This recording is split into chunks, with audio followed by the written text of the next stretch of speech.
Roger Federer last won a Grand Slam in January 2018. Image, Getty. Roger Federer has won 20 Grand Slam titles since his maiden Wimbledon triumph in 2003. His latest Grand Slam win came at the 2018 Australian Open, with the Swiss claiming a 5-set victory over Marin Cilic.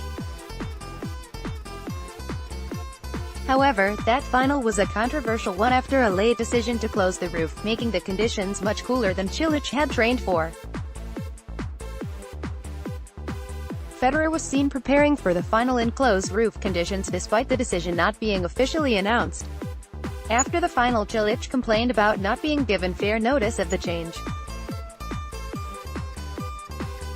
He said, "The first match, for the final, to play with the roof closed, it's difficult. I think that it was just a little bit difficult to adjust, especially the beginning of the match with the roof closed. It was way cooler than I expected.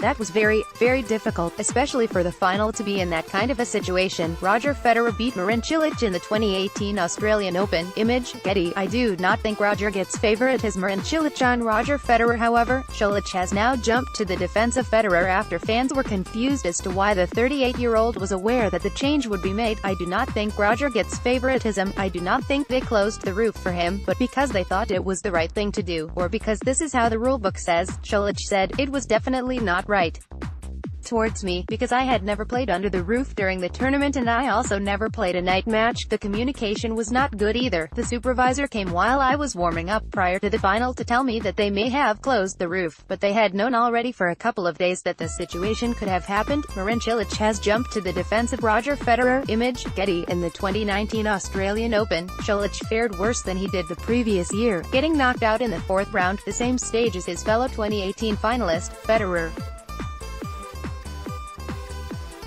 Current world number 6 Federer recently hit back at retirement claims by telling the press that he doesn't even think about it. He said, "I hope that once again this will be the beginning of a great season for me, just like the last 2 years which have been damn good for me. Then we'll see if there will be a 2020 season or not. But for now, I honestly do not thinking about retirement."